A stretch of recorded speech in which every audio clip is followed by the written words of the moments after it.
Okay, I'll deal with that. That's still, I asked you for an hour question. You gave me a big ass broad question, but oh, you get me on camera. I thought we were doing audio here, soundbite. Oh, it's for a documentary. Oh, that's right. You're telling me documentary. This is my card. Okay. Yeah, we got legit. You can sign the bottom of this. We got a release here. It's just we're gonna contact you in case we use your. All right, I'm not getting into paperwork, fellas. That's a fucking pain in my ass. I'm not suing. I know you want to cover your ass. Yeah. Listen, I'm not fucking suing.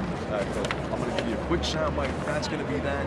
That's fine. Unless you dub over my goddamn voice and talk about I like fucking donkeys, we got no issue. Did we get that? Yeah, we have the clip of you saying "fucking donkey." So we can a little bit over and over again. Fucking donkey. Okay, well, we're ready to go. Ready to roll? Okay. Yeah. So you talk into this, but look at that. Okay. Well, here, hand this to me. No, it's okay. I can hold it. Okay. It picks up well. Okay, what do you have for advice for other people occupying in other cities? I would say the best thing I could say to get that going is you need a core nucleus of people. Each comes with a skill or an ability to do something and really tend to the necessities. If you look around here, we have a kitchen, we have medical, we have comfort. Comfort comprises basic necessities as far as sleeping bags, clothing, etc. Get those core. Excuse me?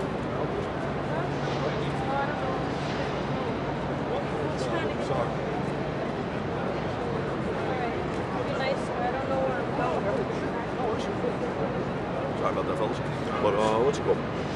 Where the hell was I? Yeah, get those core functions in place, and that way it'll enable people to come, stay, ideally, and really be of service to one another.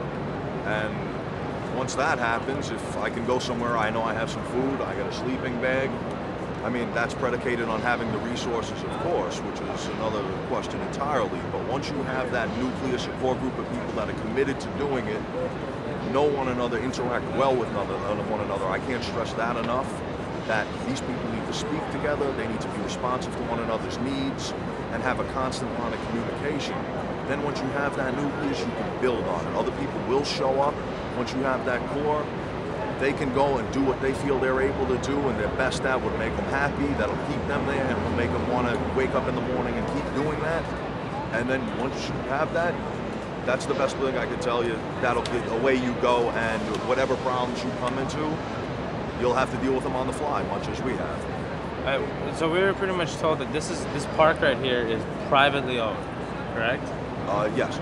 So that's why you guys are able to pretty much have this the whole time? Privately owned, but part and parcel of it being a private park is there's the aspect of it that is also simultaneously public. A purely public park has limitations as far as, people have to be out by dusk. There's a certain curfew there. There is, I don't know whether it was intentional or just by sheer luck, but there's a caveat to the private ownership that this is public and there's nothing that legally, to my knowledge, I'm not a lawyer, I should emphasize that enables either the private company or the city to say, you have to get out of here. This is a 24-hour public park that just happens to be under private management. Okay. So how would we in Chicago, where we don't really have that kind of option? Well, are you sure of that? From what we've heard, because every time there's police around. Do the research. Find out if, well, first of all, you're allowed to be in a public park. You got to find out when you, by law, have to leave that park. That's when the police are in a position to use the law to say, okay, you need to leave. Find a loophole. I don't know. I couldn't tell you. Excuse me. Yeah, well, sorry. Just wait for the coordination meeting.